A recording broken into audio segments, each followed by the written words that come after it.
은혜 받으실 하나님의 말씀은 구약성경 사무엘하 7장 1절로 17절, 구약성경 472, 473쪽에 있습니다. 사무엘하 7장 1절로 17절, 저와 여러분 한 목소리로 봉독하시겠습니다. 여호와께서 주위의 모든 원수를 무찌르사 왕으로 궁에 평안히 살게 하신 때에 왕이 선지자 나단에게 이르되, 볼지어다 나는 백향목 궁에 살거늘 하나님의 궤는 휘장 가운데에 있도다. 나단이 왕께 아뢰되, 여호와께서 왕과 함께 계시니 마음에 있는 모든 것을 행하소서 하니라. 그 밤에 여호와의 말씀이 나단에게 임하여 이르시되, 가서 내 종 다윗에게 말하기를, 여호와께서 이와 같이 말씀하시되, 네가 나를 위하여 내가 살 집을 건축하겠느냐?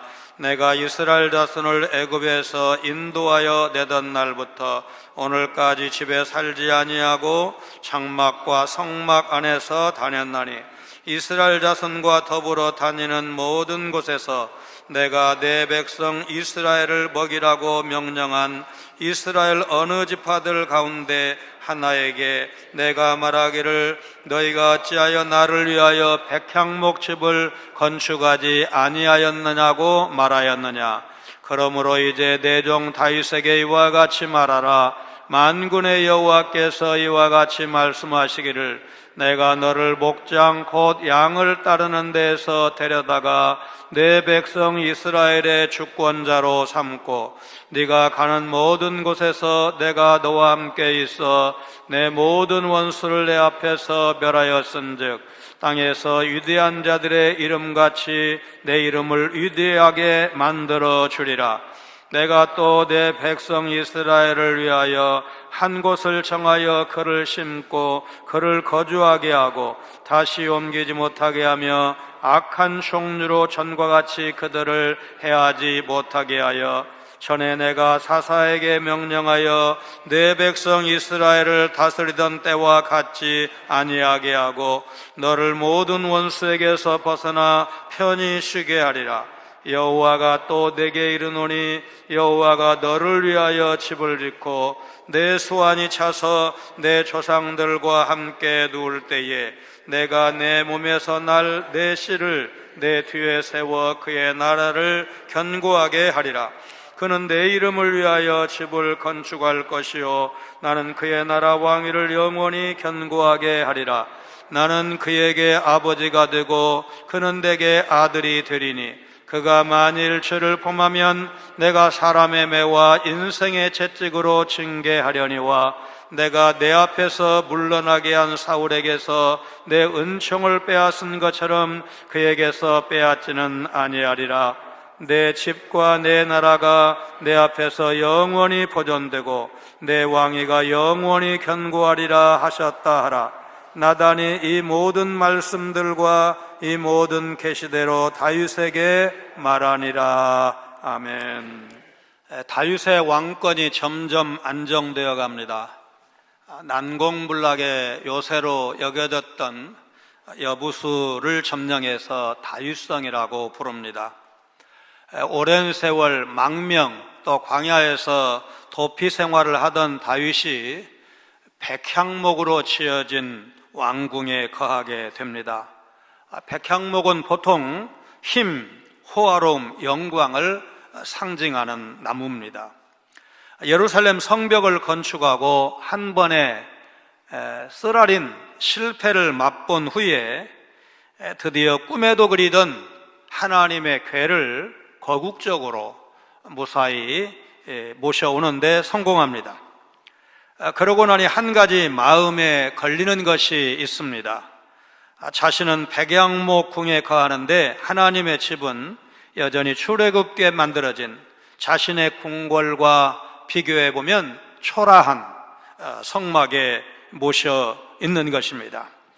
자신은 최고의 목재와 건축 기술자를 동원해서 잘 지은 궁에 거하는데 하나님은 초라한 성막에 거하신다는 생각에 다윗의 마음이 편치 않았습니다. 깊이 생각한 후에 다윗은 하나님을 모실 집을 지어야 되겠다, 그런 생각을 합니다. 인간의 언약은 그 성취 여부를 보증할 수가 없습니다.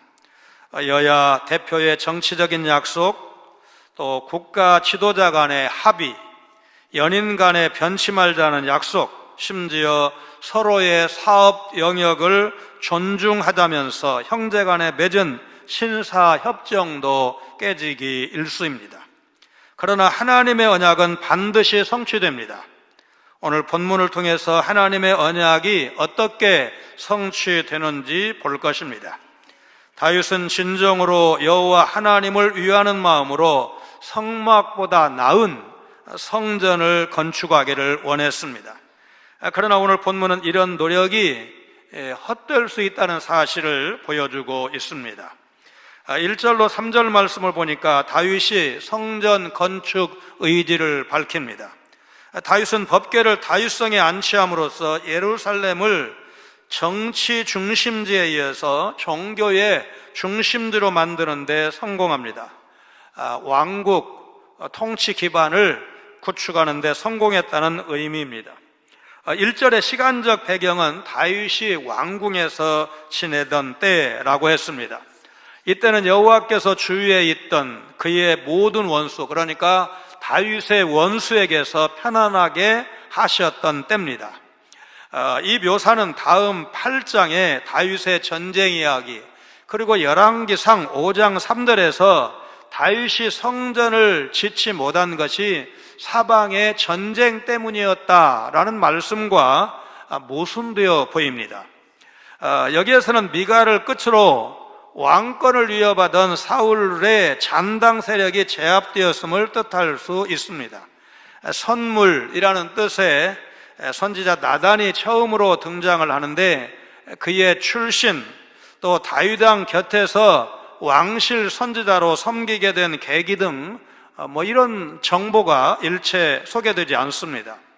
나단은 앞으로 사무엘 하 12장에 가면 다윗이 우리아의 아내 밧세바를 범했을 때 비유를 들어서 아주 신랄하게 다윗을 책망을 합니다. 열왕기상 1장을 보면 이제 다윗이 죽은 후에 솔로몬이 왕위에 오를 때 그의 머리에 기름을 부어서 이제 왕위 계승 장면에서도 결정적인 역할을 나단이 수행을 합니다. 다윗은 나단에게 자신은 백향목궁에 거하는데 하나님의 궤는 휘장, 천막 가운데 있다고 대비해서 말을 하면서 성전 건축 의지를 에둘러서 표현을 합니다. 이 낱말은 모세가 광야에서 지은 성막을 일컬을 때도 쓰였습니다. 이 휘장이라는 말. 다윗의 이 말에 나단은 여호와께서 왕과 함께 계시니 뜻대로 하시지요 조언을 했습니다.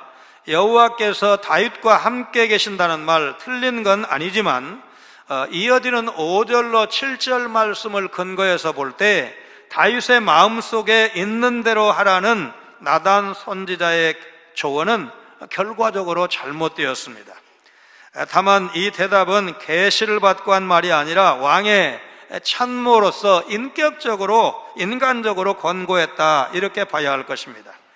반면 그날 밤 하나님의 신탁 곧 계시를 받은 뒤 전한 5절로 7절 말씀은 이 나단 선지자가 예언자로서 임무를 수행한 것으로 봐야 할 것입니다. 약한 나로 강하게 라는 책에 있는 김양원 목사님의 감동적인 간증 한 토막을 소개해 드립니다. 복지와 인권의 새 지평을 열었고 나눔과 섬김의 새로운 모델을 제시한 훌륭한 목사님이다. 그래서 손양원 목사님에 의해서 현대판 사랑의 원자탄이라고 불릴 만하다, 이렇게 높게 이제 인정을 받는 분이십니다. 월세와 전세를 전전하다 보니 힘들고 이사비도 만만찮게 들어갔기에 아내는 집을 사기에는 턱없이 부족한 금액이었지만 적금을 붓기 시작했다. 적금을 타게 될 무렵 오래전부터 가깝게 지내던 여전도사님이 기도회에 오셔서 간증을 했다. 경북 상주의 산골 농가를 구입해서 시각장애인 20여 명을 모시고 농사를 지으면서 후원자 없이 하루하루 하나님의 은혜로 살아가는 눈물겨운 이야기였다. 성령님의 역사가 나를 강하게 붙들었고 간증이 끝난 후 나는 나도 모르게 입을 열어서 그 교회를 위해서 우리가 교회를 지어드립시다, 헌금을 작정하자고 선포했다. 헌금함을 돌리고 호명하는데 내 이름과 1천만 원이라는 작정 금액이 나왔다. 너무 놀라 아내를 슬쩍 바라봤더니 아내는 생글생글 웃고 있었다. 이사 때마다 눈물바람을 하면서 기어코 집을 장만하겠다던 아내가 집 마련을 포기하고 적금 전부를 하나님께 드리다니. 예배 후 만난 아내는 이렇게 말했다. 우리 집을 장만하는 것보다 하나님의 집이 먼저 아니겠어요? 결국 총 1,700만 원이 모여 건축을 준비하고 있을 때 기적이 일어났다. 어떤 목사님이 자재비만 받고 공사를 해주겠다고 나선 것이다. 그 일이 있은 지 얼마 후에는 어떤 권사님이 장애인들을 위해 사용하라며 시가 10억 원이 넘는 450평 건물을 기증해 주셨다. 정확히 적금의 100배였다. 우리는 이 건물을 또다시 장애인들을 위해서 내놓았다. 물론 우리도 이 집으로 이사해서 다시는 이사 걱정을 하지 않게 되었다. 100배로 채워주시겠다는 하나님의 말씀이 우리에게 이루어진 것이다. 아내와 내가 생각한 집은 아주 작은 집이었는데 하나님은 더 큰 집을 주셨다. 나는 지금도 살아계신 하나님의 말씀이 1.1획도 틀리지 않고 정확하게 이루어지는 것을 경험한다. 그래서 나는 하나님 앞에 늘 두려운 마음으로 무릎을 꿇는다. 사실 우리의 어떤 열정과 노력, 헌신도 영원한 하나님 나라를 세우고 성취하는데 아무런 영향을 줄 수 없습니다. 하나님 나라는 주님이 그분의 전능하신 능력으로 이루시고 성취하시기 때문입니다.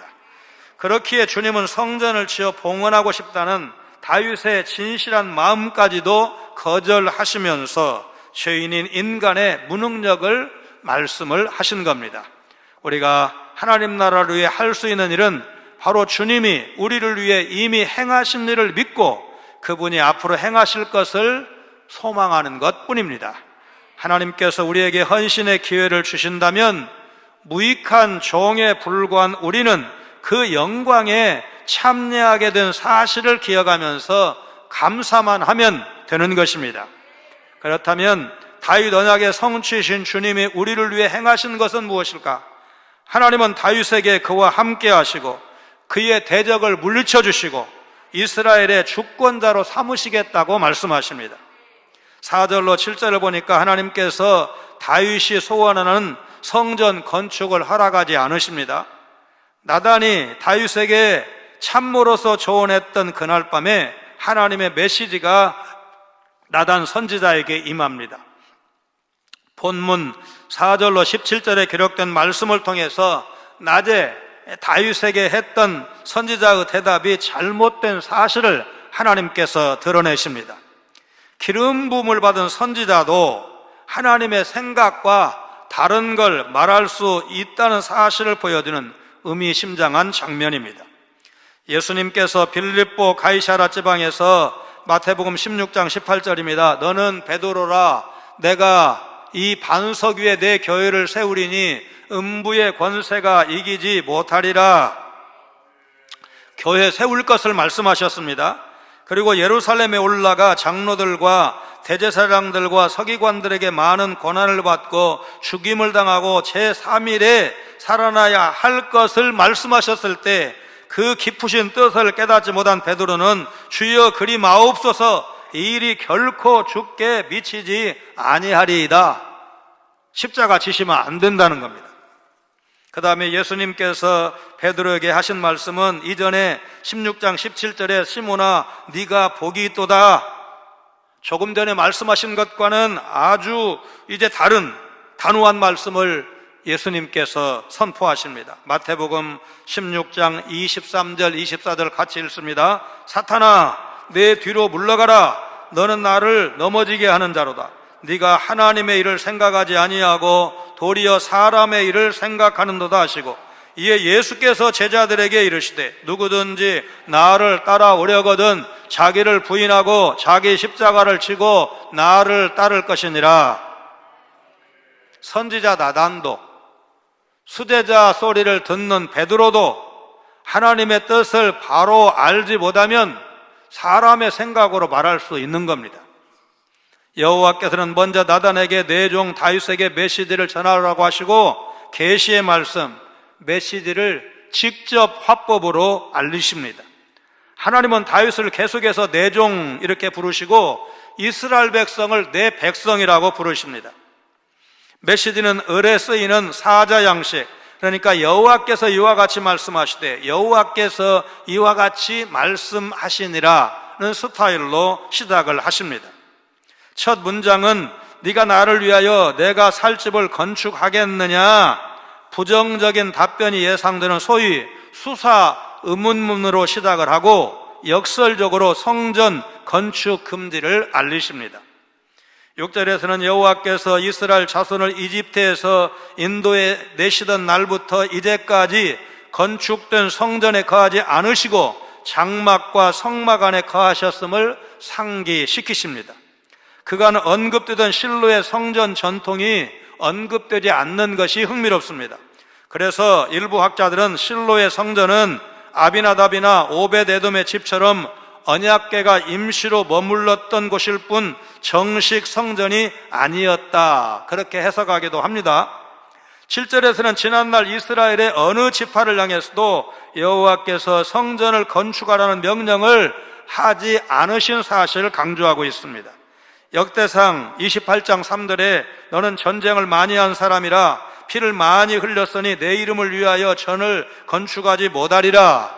다윗이 전쟁을 많이 했고 사람을 많이 죽이기도 했고 피를 많이 흘리기도 했기 때문에 성전 건축을 허락하지 않으신다는 말씀이 기록이 되어 있는데 오늘 본문에는 그 부분이 언급되지 않고 있습니다.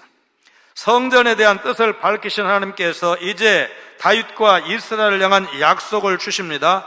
8절, 9절, 11절이 다윗을 향한 약속이라면 10절 말씀은 이스라엘 백성을 향한 약속입니다.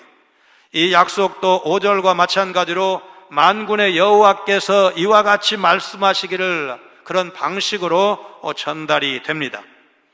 하나님께서는 8절 하반절에 베들레헴 들판에서 양을 치던 이새의 8 아들 가운데 막내인 다윗을 이스라엘의 주권자로 삼으신 사실을 언급하십니다. 다윗이 어디를 가든 그와 함께 하셨고 그의 모든 원수를 멸하신 여호와께서는 다윗의 이름을 위대하게 만들어주겠다고 9절에서 약속하십니다. 예수님은 십자가 대업을 이루기 위해서 직접 십자가를 메고 골고다 언덕을 오르시는데 이제 너무나 지치신 예수님 대신에 구레네 사람 시몬이 대신 십자가를 치고 올라간 사실을 우리는 알고 있습니다. 오전 9시에 십자가에 달리신 주님은 6시간 동안 매달려 계시다가 운명하셨는데 그 6시간 동안 7마디 말씀을 하셨습니다. 그래서 가상칠언, 십자가 위에서 하신 7마디 말씀이라고 그렇게 제목을 붙입니다. 아버지여 저희를 사하여 주옵소서. 내가 진실로 내게 이르노니 오늘 네가 나와 함께 낙원에 있으리라. 여자여 보소서 아들이니이다. 엘리 엘리 라마 사박다니 내가 목마르다 다 이루었다. 내 영혼을 아버지 손에 부탁하나이다. 우리의 죄를 사하시고 죄와 사망에서 구원하시기 위해서 십자가를 지신 예수님의 마음, 우리를 위해 십자가에 달리신 예수님의 마음은 온 인류를 구원하셔서 하나님과 인간의 관계를 회복시키고자 하는 가장 위대한 사랑의 마음이었습니다. 세상에서 가장 위대한 사랑을 전하시기 위해서 우리 대신 고난을 받으신 주님의 십자가 죽으심을 깊이 묵상하면서 아들을 이 땅에 보내시고 그 아들을 십자가에서 고통 가운데 죽게 하신, 그렇게 하시고 우리를 구원하신 하나님 아버지의 마음을 깊이 묵상하시는 이번 고난주간 되시기를 바랍니다. 하나님은 그분의 아들을 십자가에 내어 주셨을 뿐만 아니라 능력으로 다시 살리셔서 사망 권세 깨뜨리시고 사탄의 머리를 밟으셨습니다. 그리고 그 안에서 비참하게 종노릇하던 여러분과 저를 건져내셔서 그분의 나라로 옮기셨을 뿐만 아니라 자녀들은 권세를 주셔서 참 자유와 평강을 누리게 하셨습니다. 골로새서 1장 13절 14절 말씀 같이 읽습니다. 그가 우리를 흑암의 권세에서 건져내사 그의 사랑의 아들의 나라로 옮기셨으니 그 아들 안에서 우리가 속량 곧 죄사함을 얻었도다. 여러분 믿으시기를 바랍니다. 다윗 언약의 성취이신 그리스도의 은혜로 하나님 나라에 들어간 우리는 세상에 줄 수 없는 참 자유와 평강과 기쁨을 누리게 되었다는 사실, 예수님께서 십자가에서 죽으시고 사흘 만에 부활하심으로 승리하심으로 그 놀라운 새 생명의 역사가 여러분과 저에게 이루어졌다는 사실을 여러분 믿으시기를 바랍니다. 그런데 다윗 언약이 완전히 다 성취되었느냐? 하나님은 다윗에게 그의 왕위를 영원히 견고하게 하심으로 누구도 빼앗을 수 없는 영원한 안식을 주시겠다 약속을 하셨습니다. 자신의 백성 이스라엘에 대해서 미리 정하신 한 곳에 거하게 하시고 다시는 애굽이나 바벨론 갓으로 옮겨가지 못하게 하시고 악한 자들이 해하지 못하게 하실 것이라고 10절에서 약속하십니다. 하나님은 이스라엘을 식물로 비유하시면서 가나안 땅에 심으셨다는 표현을 쓰십니다. 시편 80편은 이스라엘의 회복을 위한 기도인데 8절로 14절 말씀을 우리가 같이 읽겠습니다. 주께서 한 포도나무를 애굽에서 가져다가 민족들을 쫓아내시고 그것을 심으셨나이다. 주께서 그 앞서 가꾸셨으므로 그 뿌리가 깊이 박혀서 땅에 가득하며 그 그늘이 산들을 가리고 그 가지는 하나님의 백향목 같으며 그 가지가 바닥까지 뻗고 넝쿨이 강까지 미쳤거늘 주께서 어찌하여 그 담을 허시사 길을 지나가는 모든 이들이 그것을 따게 하셨나이까. 숲속에 멧돼지들이 상해하며 들짐승들이 먹나이다. 만군의 하나님이여 구하옵나니 돌아오소서. 하늘에서 굽어보시고 이 포도나무를 돌보소서. 포도나무는 이스라엘 백성을 상징한다는 사실을 여러분 금방 눈치채실 것입니다. 다윗의 안정된 통치는 사사들이 이스라엘을 다스리던 사사시대와 같지 않을 것을 약속하십니다.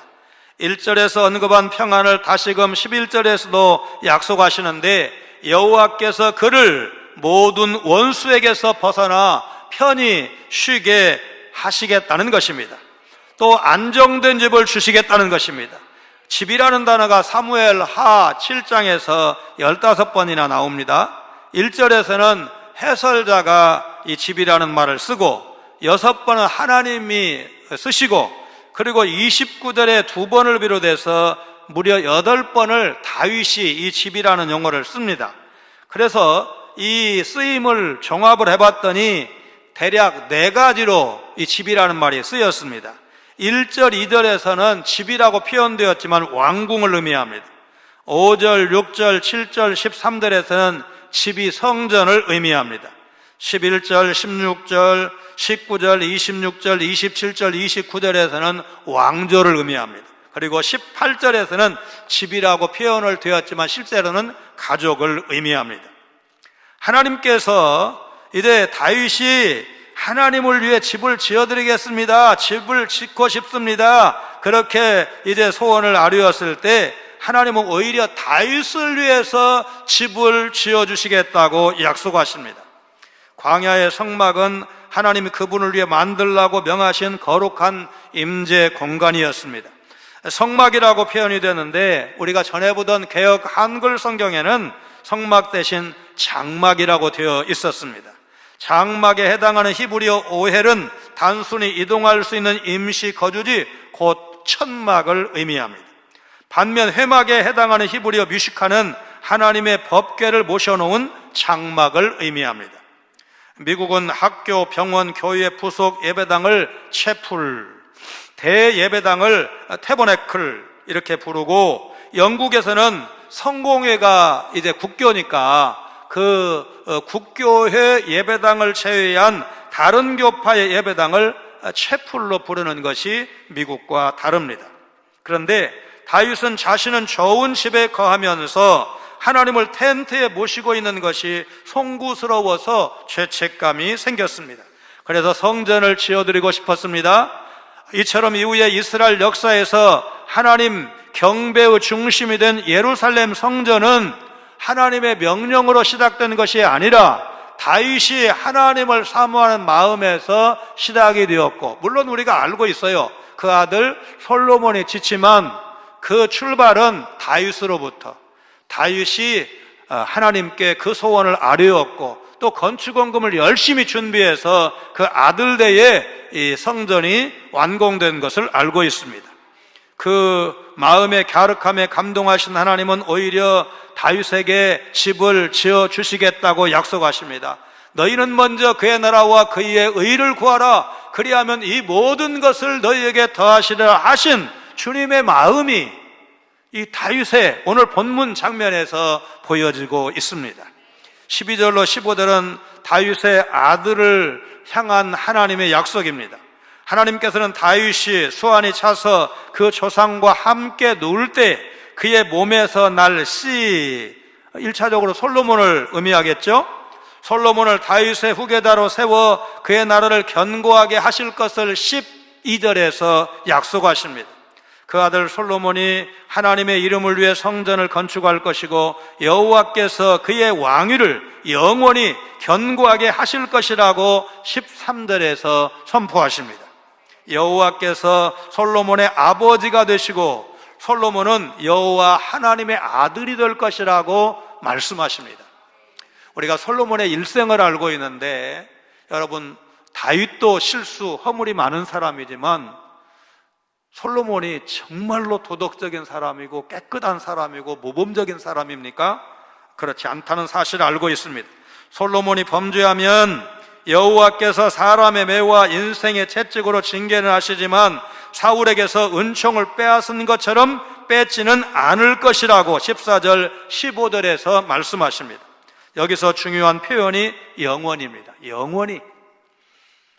이 영원이라는 표현이 7장에 8번 나오는데 3번은 하나님에 의해서 이제 약속하실 때 이 표현을 썼고, 29절에 2번이나 이제 다윗이 사용을 하는데, 이제 그것까지 합하면 5번이나 다윗이 영원이라는 표현을 씁니다. 다윗을 위해 영원히 보존될 집을 지어 주시겠다는 하나님의 약속은 본질적으로 일방적이고 무조건적이지만 부분적이나마 신의 산 언약과 같이 조건, 그러니까 순종이 필요합니다. 만일 그가 죄를 범하면 사람의 매와 인생의 채찍으로 징계하시겠다는 14절 하반절 말씀에 해당이 되는데, 놀랍게도 역대상 17장 13절에는 이 단서 조항이 기록되어 있지 않습니다. 여러분, 우리의 연약함을 하나님이 아십니다. 솔로몬이 몇 번이나 넘어질지, 다윗이 몇 번이나 넘어질지 하나님은 다 아십니다. 그런데도 하나님이 약속하신 이 약속을 하나님이 신실하시기 때문에 그대로 다 이루셔서 영원한 언약이라는 표현이 가능한 것입니다. 여호와께서는 마지막으로 이제까지 나단 선지자를 통해서 주신 말씀을 요약해서 선포를 하십니다. 다윗의 집과 그의 나라가 여호와 하나님 앞에서 영원히 보존될 것이요 그의 왕위 역시 영원히 견고하게 될 것이라고 16절에서 선언하십니다. 그런데 우리는 역사적으로 주전 586년에 이제 바벨론 제국에 의해서 유다 왕국이 멸망하는 것을 알고 있습니다. 따라서 이 약속은 다윗 왕권을 이어받은 메시아 왕국의 영원성을 의미한다, 이렇게 해석하지 않으면 문자적으로는 틀린 것처럼 보일 수도 있습니다. 그래서 성경 해석이 필요한 것입니다. 자, 이 말씀은 다윗 언약 내지는 나단의 메시지가 이제 3가지로 요약되어 있는데, 다윗의 집과 다윗의 나라, 그리고 다윗의 왕위가 그것입니다. 여호와께서는 이 3가지, 다윗의 집, 다윗의 나라, 다윗의 왕위를 영원히 보존하시고 영원히 견고하게 만들겠다 약속을 하시는데, 여러분, 예수님은 이 말씀을 어떻게 받아들이셨을까요? 여러분, 마태복음 5장, 6장, 7장을 우리는 산상보훈 그렇게 말합니다. 그 산상보훈을 설교하신 다음에 마지막 7장 24절로 27절을 보면 이 기가 막힌, 그야말로 천국의 메시지를 듣고도 행치 않는 자는 모래 위에 집을 짓는 어리석은 사람 같고, 이 말씀을 듣고 행하는 자는 반석 위에 집을 짓는 지혜로운 사람과 같다. 예수님이 그렇게 말씀하셨습니다. 이 점에서 다윗 언약은 영원한 언약이라고 할 수 있습니다. 선지자는 이런 모든 말씀과 계시를 받은 그대로 다윗에게 전달을 했다, 17절에서 증언하고 있습니다. 하나님께서 다윗에게 왕위를 영원히 견고하게 하시고 누구도 빼앗을 수 없는 영원한 안식을 주시겠다 약속하셨음에도 불구하고 오늘 우리는 여전히 우는 사자같이 삼킬 자를 찾는 대적 마귀의 공격을 수시로 받고 있고 완전한 안식을 누리지 못하는 가운데 영적 전쟁을 계속하고 있습니다. 그러나 이 믿음의 선한 싸움이 끝나는 날이 옵니다. 주님은 반드시 악한 사탄의 권세와 사망까지 불못에 던지셔서 심판하시고 그분을 사모하는 백성을 그분의 나라로 이끌어 주실 것, 그래서 영원한 안식에 온전히 참여하게 하실 것을 약속하셨습니다. 여러분, 요한복음 14장 2절 3절 말씀 기억하시죠? 내 아버지 집에 거할 곳이 많도다. 그렇지 않으면 너희에게 일렀으리라. 같이요. 내가 너희를 위하여 거처를 예비하러 가노니, 가서 너희를 위하여 거처를 예비하면 내가 다시 와서 너희를 내게로 영접하여 나 있는 곳에 너희도 있게 하리라. 나 있는 곳이 어딥니까? 예수님이 계신 곳이 어딥니까? 예수님이 계신 천국에 너희도 있게 하리라. 그뿐만 아니라 주님은 여전히 죄로 왜곡된 이 세상에 새하늘과 새 땅을 임하게 하셔서 완전하고 영원한 그분의 나라를 세우시고 그분의 백성을 그 나라로 이끄셔서 모든 눈물을 닦아주시고 영원한 안식을 누리게 하실 것입니다. 그래서 예수님께서 우리를 초청하셨습니다. 마태복음 11장 28절, 수고하고 무거운 짐진 자들아 어떻게 해요? 다 내게로 오라. 어떻게 해요? 내가 너희를 쉬게 하리라. 새 하늘과 새 땅, 새 예루살렘, 그곳에서 구원받은 성도가 무슨 일을 하고 있는지 환상 중에 사도 요한이 보고 이렇게 기록했습니다. 요한계시록 21장 4절 같이 읽습니다. 모든 눈물을 그 눈에서 닦아주시니 다시는 사망이 없고 애통하는 것이나 곡하는 것이나 아픈 것이 다시 있지 아니하리니 처음 것들이 다 지나갔음이러라. 그래서 초대교회 성도들이 사자밥이 되고 칼에 죽고 유배를 당하고 온갖 핍박을 당하는데도 불구하고 꺾이지 않고 끝까지 아멘 주 예수여 오시옵소서, 다시 오실 주님을 바라보면서 배반하지 않고 끝까지 믿음을 지켰던 사실을 우리는 알고 있습니다. 우리가 성공적인 인생을 사는 방법은 다윗처럼 하나님과 더 친밀해지고 예수 그리스도 인해서 주어진 언약 안에 충실하게 거하는 것입니다. 여러분, 다윗이 번성하게 된 것 전쟁에서 이겼기 때문이 아니고 이스라엘의 왕위에 올라서가 아닙니다. 하나님께서 그를 지명하여 부르시고 하나님께서 그를 쓰셨고 하나님께서 그를 높이셨기 때문에 가능한 것입니다. 하나님이 주인공이십니다. 다윗은 쓰임받은 것에 불과합니다. 여러분, 사울이 인물이 그렇게 좋았어도 여러분, 하나님의 구속의 원리, 하나님의 선택의 원리가 다윗과 사울의 일생을 통해서 여러분 증명되지 않았습니까? 여러분, 우리가 사울보다 인물이 뛰어나지 않을 수 있습니다. 그런데 다윗처럼 하나님께 붙들림 받으면, 쓰임 받으면 되는 겁니다. 하나님께서 다윗을 부르셨습니다. 평범한 목동입니다. 얼굴, 인물 좋은 형도 아닙니다. 둘째도 아닙니다. 셋째도 아닙니다. 들판에 나가서 아버지 이새의 머릿속에 염두에도 없던 막내 아들 다윗이 성령의 감동으로 선지자를 통해서 그를 불러오게 하시고 그에게 기름을 붓게 하시고 성령께서 감동하시고 이스라엘의 왕위를 그에게 이제 주시는 놀라운 은총을 하나님께서 행하셨습니다. 우리도 이 약속의 주인공입니다. 우리에게도 영원한 천국이 약속되어 있습니다. 우리 주님이 앉으신 보좌 옆자리를 우리에게 약속하셨습니다. 요한계시록이 그 사실을 증언하고 있습니다. 여러분, 이 사실을 가슴속에 안고 이 한 주간 동안 고난주간을 보내지만 예수 없이 구원 없습니다. 예수 없이 천당 없습니다. 예수의 십자가를 통해서 여러분과 제가 구원받았고 영원한 천국이 보장되었고 하나님의 아들이고 하나님의 딸이고 왕같은 선지자, 여러분 제사장이 되었다는 사실을 기억을 하시면서 이 한 주간 주님과 동행하시기를 주님의 이름으로 축원합니다. 다윗과 함께 하셔서 그의 모든 원수를 멸하시고 그를 평안히 살게 하시며 이스라엘의 주권자로 삼으신 하나님이 나의 주, 나의 하나님이심을 믿습니다. 베들레헴의 목동 출신 다윗을 불러서 이스라엘의 왕으로 삼으시고 그 왕위를 영원히 견고하게 하실 것을 약속하신 하나님이 우리에게 영원한 천국을 기업으로 약속하신 우리의 하나님이심을 믿습니다. 지극히 연약하고 평범한 저희를 불러서 하나님의 자녀 삼으시고 하나님 나라를 이루어 가시는 일에 일꾼으로 불러주신 하나님, 진심으로 감사를 드립니다. 다윗처럼 하나님 나라가 먼저인 삶을 살게 하여 주옵소서. 다윗처럼 예배대로서의 기쁨을 일평생 누리게 하여 주옵소서. 주님의 재림으로 임할 영광스러운 그 나라와 영원한 안식을 간절히 사모하는 우리 성도들 되게 하여 주옵소서. 그 일을 위해 믿음의 선한 싸움에서 빠지지 아니하도록 늘 깨어 기도하며 주님과 동행하는 거룩한 삶을 살게 하여 주옵소서. 예수님 거룩하신 이름으로 간절히 기도하옵나이다. 아멘.